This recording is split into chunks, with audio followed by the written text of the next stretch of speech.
Ladies and gentlemen, it's tier list time. Mortal Kombat 1 Chaos Reigns has been out for quite some time, and with that, we have gotten some ridiculously insane updates to these characters. This update brought so many different balance changes and so many different changes to each character that the tier list is completely different now. There's a chance that your main is now top tier, and there's a chance that your main is now bottom tier. You have no idea where your character could be placed in this current meta. So with all that being said, my name is Big Flounder, I make Mortal Kombat content, and we are going to get on with today's Chaos Reigns tier list. If you enjoyed today's video, if you agree with my takes, if you disagree, please let me know in the comment section below, leave a like and subscribe. These things help my channel out a whole bunch. Thank you so much. Alright, starting off with our bottom tier.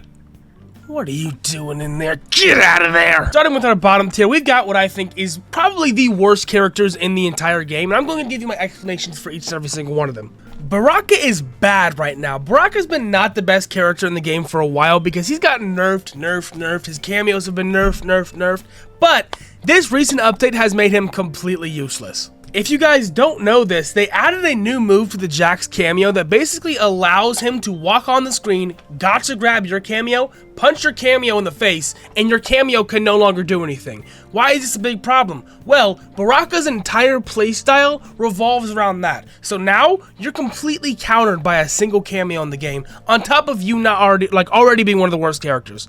Baraka is definitely one of the worst characters in the game at this point. I don't think he was too bad before the addition of Jax, but now he just sucks. Then of course we have Quan. Quan has been in a pretty rough state for his entire life in this game. He's always had some sort of issue. The armor portal was the biggest buff that they gave him, and it really changed his kit for the better. But at the end of the day, the recent buffs that he's gotten, they buffed his new kick, and they also gave him that new kick. Completely useless move. I don't see Quan players using that shit ever. So when it comes to Quan Chi, he's definitely one of the worst characters in the game. But I think the armor portal is the only saving grace he has. If it wasn't for the armor portal, he'd be bottom one. Sub-Zero is without a doubt one of the worst characters in this game right now. And the reason being is because he has gotten literally zero changes buff-wise at all. Everyone expected Sub-Zero to get some sort of change, maybe a faster mid or something in Chaos Reigns, but he's one of the only characters that they just completely missed on updates. Now, I will say, I think that some players do downplay Sub-Zero a little bit. He's definitely a playable, usable character, but I can agree that he is a much worse character than a majority of the cast right now. I think that Sub-Zero could use some sort of change to make him up to par with everybody else. It's kind of sad seeing the state of this character. And finally, my personal choice for bottom one, which I think will actually confuse a lot of people. Most people don't think of this character as a bad character right now for some reason. That's Raiden. I think that Raiden is hot dog shit right now. They recently buffed Raiden's teleport, which is a 2-bar teleport, by the way. So when you use it and you combo from the teleport, they can't break it. Well, guess what? They can still break the initial impact of the teleport. If they have enough bar when you're comboing them and you hit them with the teleport and they break the teleport, they can break the combo. It's just anything after the teleport can no longer be broken. Yo, that sucks. I think Raiden could really use a damage buff, and not to his chip damage. I think chip Raiden was a very boring to fight playstyle, but I think that buffing Raiden's scaling will make him a much better character. Next up in our C tier, we've got a lot of characters that are okay, they're decent, you can win some games with them, but they are definitely on the weaker side in terms of the Mortal Kombat 1 meta. A lot of these characters have very specific nuances to them that you need to try and learn to actually understand how to play these characters. For example, the number one character I have in the C tier is Garrus. The only reason I have Garrus so high in this tier list is because of a player named Demoralize.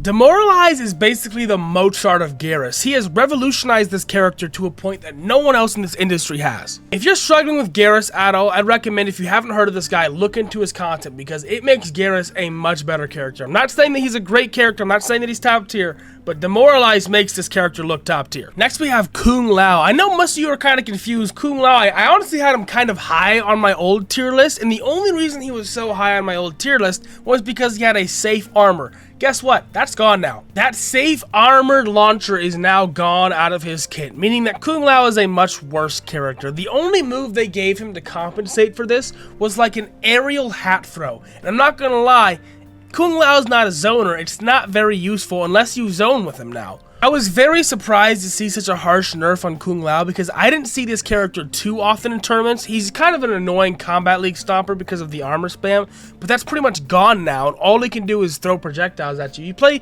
Kung Lao like you used to play Katana in Mortal Kombat X. I don't get it. Next up is Li Mei, and we've got one of my favorite Li Mei players here, Rewind. Shout out to Rewind. Li Mei is honestly one of the, once again, weaker characters in this game. She can do a lot of damage, but her normals are just so stubby. Her projectiles are not very good, and when it comes to her just overall game plan, it's kind of wonky. You have projectiles, you have the lantern in the sky, but once you set those up, then what, right? This is one of those characters that I think could use maybe a new string or two, and it would drastically change performance. Now, thank God we've got this little rascal down here, Peacemaker. I have hated this character ever since his release, but since his nerfs, he is not that good anymore. When KHAOS Reigns dropped, I thought this character would actually be bottom 1 because of how little updates he's been given since his insane nerfs, but there's still some characters and players doing well with this guy. I've seen, what's it, Peacemaker Sector? Peacemaker Sector seems to be a very good team comp. Then we, of course, have Rain. Rain has been in this game for quite some time, and he's never really found his place in the top meta. He's always felt sort of slow, sluggish, and overall, I've always felt like he's just got a very strange playstyle. They gave him some new strings a while ago, which kind of helped the character out a bit, and I think the best Rain players can still perform on him, but Rain is just an unnecessarily hard character to play now. Finishing off our C tier, we've got, honestly, one of the surprisingly worst characters in the game. I would say Reptile. Reptile has received quite a few buffs in the past, but what I've seen with this character is he's still managing to drop off over time.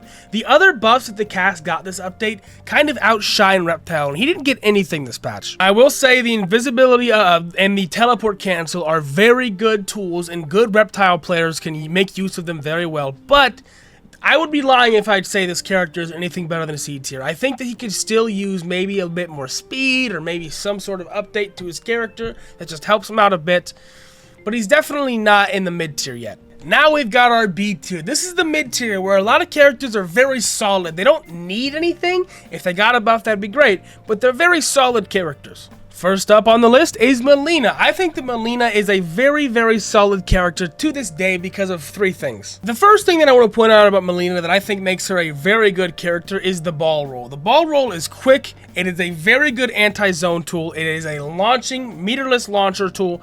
It is punishable, obviously, you can react to it, obviously, but online and in close range, I feel like ball roll is a very strong tool. And the other 2 things that Melina has are both of her mix-up strings. She can go overhead low, and a good player can react to these things, but I will say, Melina still has a lot of oppression up close. Her strings are very good, I feel like a little bit underrated, and I feel like a good Melina player is able to work their way in there, and once they get a hit, they're getting 50% with Melina Scorpion, because this character's damage is very good. Now we've got Takeda. Takeda is a very interesting character, and he got a lot of buffs this patch. They buffed Takeda's best string, which is this very long-range mid tool that you know exactly the string I'm talking about. It's the long-range mid whip. This string is a much better string now. It's used a lot more frequently, and Takeda just simply has better buttons. They buffed this character's buttons a lot in the last patch, meaning that he's faster, he's quicker, he's safer.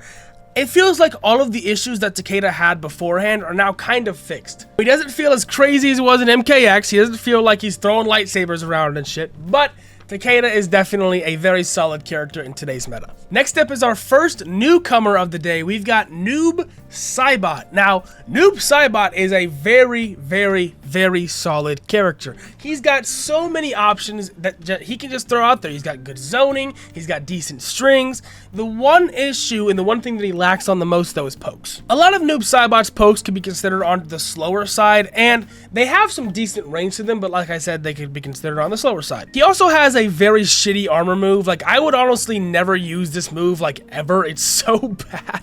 I think it's so bad it does nothing. It's not even quick. It's easy to break. It's a low, and it's punishable. Oh my god, those 2 things really hold this character back. But everything else that he can do is very solid. He's got good strings, overhead low options. He's got really good damage. And if you get KHAOS Reigns set up, if you actually know how to use that move right, you get like 30% throw combos without a cameo. So, Noob Saibot, don't get me wrong, is still a very impressive character. You just gotta know how to play him right. Hey, and then right after Noob Saibot, we've got Smoke. If y'all remember Noob Smoke, holla at me. Noob Smoke was hype as hell. But my reasoning for Smoke being here is pretty straightforward. I think that any character with such overhead low mix-up prowess, having an invisibility is just good. If you know how to use Smoke's invisibility well, and you can cameo into it, or you can find ways to set up your invisibility, there's not much the opponent can really do. They're just forced to guess, and if they guess wrong, they're getting hit by a lot of damage. I think that a lot of players underestimate smoke because a lot of players are just bad at smoke. And I'm not saying that to be mean, I'm just saying that because that's what I've noticed. Next up on the list, we've got Tanya, and Tanya is an interesting character because she did get nerfed recently, but she got some okay buffs.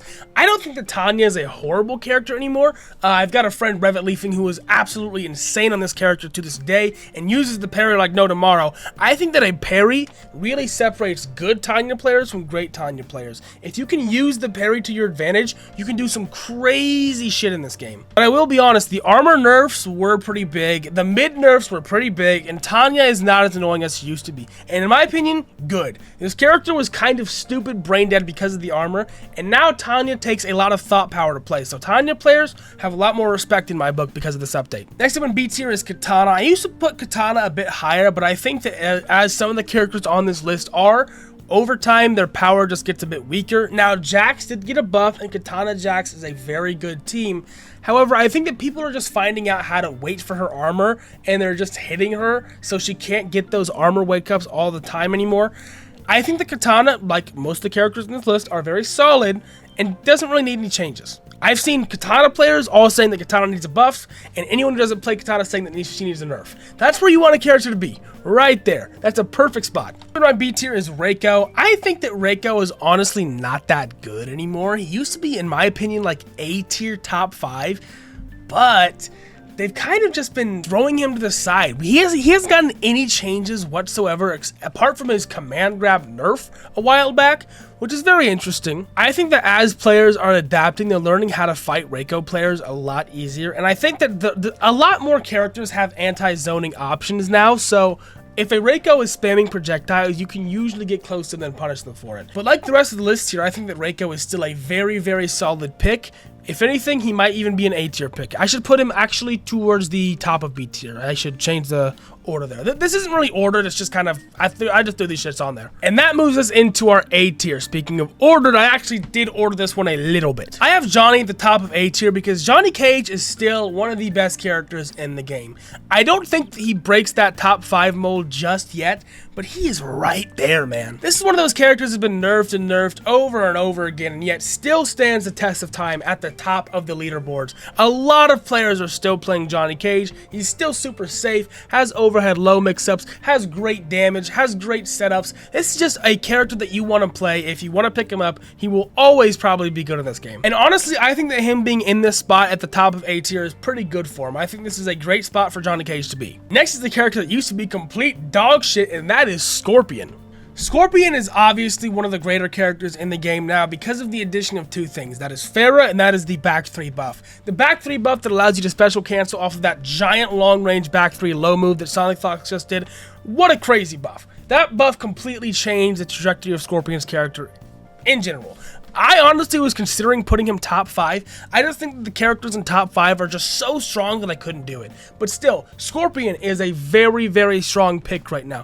I think that Scorpion players have so much range. Guys like MK Javier are absolutely insane with this character, even before the buffs. So the more buffs that he gets and the more his cameos get buffed, this character is just going to get crazy. Now, close to the top of A tier is actually Omni-Man. I made a video recently about why I think Omni-Man is so much better than he used to be. Go ahead and check that out if you are curious. But to give you a gist, they buffed the hell out of Kung Lao. They buffed the hell out of Omni-Man.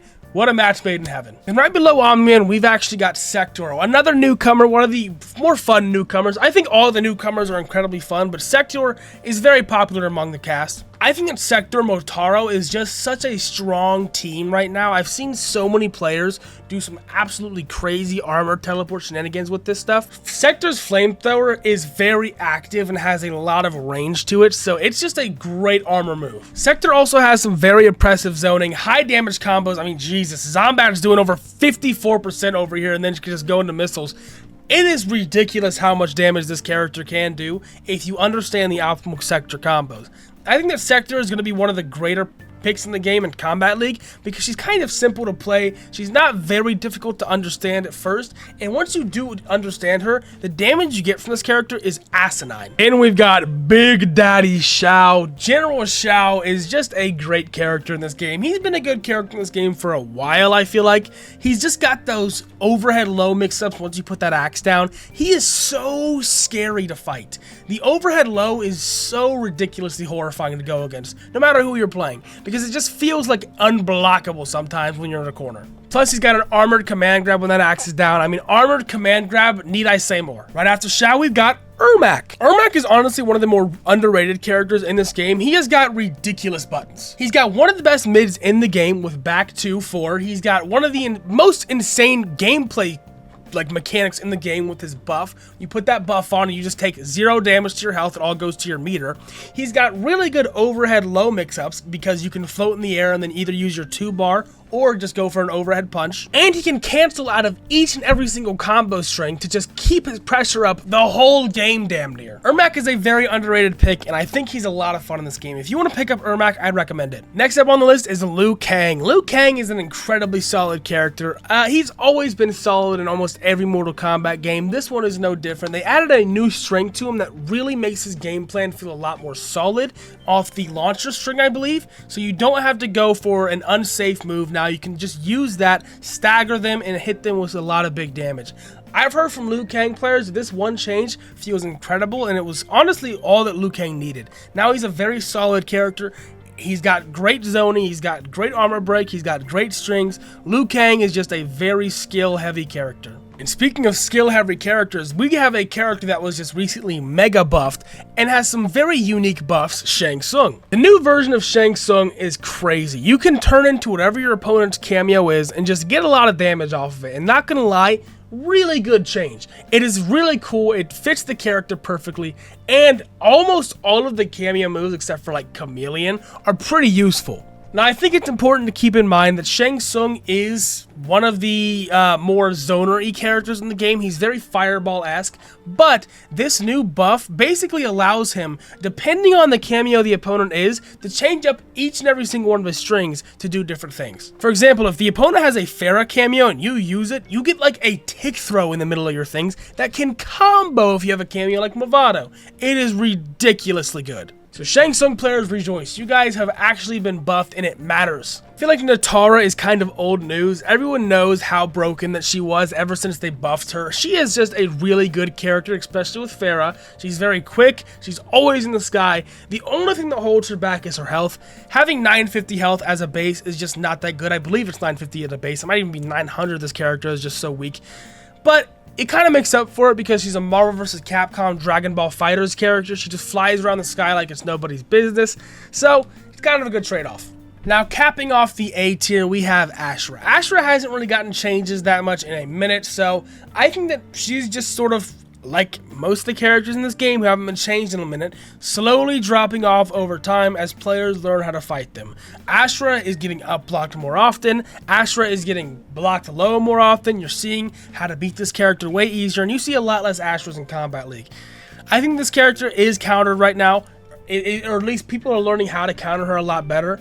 I don't think that she is top 5 anymore. I used to put her in top 5 regardless, but now I think she's just A tier. And now we are moving into my top 5, and hallelujah, Havoc is top 1. This isn't even just my opinion anymore. Sonic Fox feels the same way, and the reason that we both feel this way is because Havoc has the ability to just TOD people. They gave him a move, I've talked about it in a recent video, where you can just use your tether snap, break their armor without any setup at all for 3 bars, and literally do like 70 to 100% in one combo. And that's no joke. If they don't have a breaker, they're fucked. Not only that would be insane as it is, but they also completely mega buffed his armor, which is a 22% armor move with 3 hits.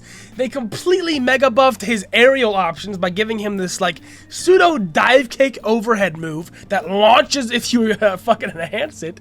And they gave him a actual mix-up now because he has a meterless low move.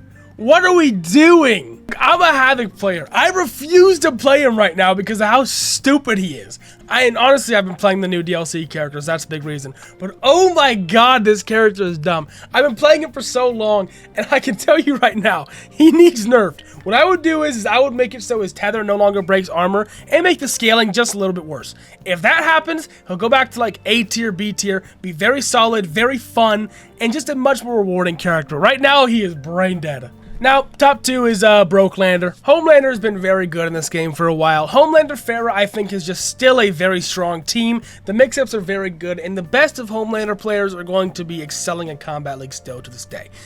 I think that the nerfs that they gave to Homelander didn't really do shit, and he is still going to be just a very overpowered, strong character. But, I mean, it's Homelander. I don't really mind that. He's annoying, but at the same time, I think that he is just a very solid character. But we have another newcomer who is actually in the top 5 now, and that will be Cyrax. Cyrax is just a very, very, very strong character because it's kind of like Kenshi. Once the combo gets started, it's almost impossible to stop it. All you have to do is start your bomb setups, and then you're pretty much golden as Cyrax. Like, there isn't much you really need to do after that. I think we're about to see that from Sonic Fox here. Once these bombs are down, the offensive pressure is off the charts. I don't know why Sonic Fox chooses not to go someone like, you know, Sub-Zero or Cyrax, but a character like that who can hoist them in the air and keep them frozen, oh, it is just wild what this character can do. Having these meterless bombs, having this insane armor-breaking mid, having a command grab that you can use into your bombs to break armor and just guarantee a hit, really strong tools overall. Overheads, lows up the ass, this character has it all, and Cyrax players, I mean, Cyrax has been broken in every game that they've ever been in, and this one is no different. And finally, I don't think we really need to go over these two too much. We know these guys. They've been in here for a very long time. Sindel just has such good synergy with any lows at all because of her insane overheads, her insane ability to cancel cameos out. The best Sindel players are still very strong with this character. And then Kenshi. Having Sento Sandwich is really all you really need on this guy. Kenshi is just, to this day, strong as hell because of Sento. The only people who say that Kenshi is not top 5 are Kenshi players, and they are downplaying. Stop downplaying this guy. Having 2 characters on the screen is stupid regardless. Alright, y'all, this is my final tier list. This is my final Chaos Reigns tier list. If you agree, let me know in the comments below. If you disagree, also let me know. I'd love to hear it. I personally think that this is just the most accurate tier list you can go for right now. I've taken into consideration a lot of pro players' opinions. I've been looking at a lot of Sonic Fox tweets, looking at a lot of different, like, Ninja Killa, trying to figure out how they're playing these characters, and I think that this really is the most solid tier list you can come at right now, so let me know. But y'all, that is going to do it for today's video. Thank you so much for watching. If you enjoyed, please do me a huge favor, leave a like, comment, and subscribe. I work pretty hard on these tier list videos. It takes a while, so I really appreciate it. I will be live tonight on my Twitch channel, linked in the description below. I also have a Discord server where I post updates to my YouTube channel and my Twitch channel, so please follow that if you enjoy my content. And with that being said, y'all, I will catch you guys in the next video. Thank you so much for watching, and peace out!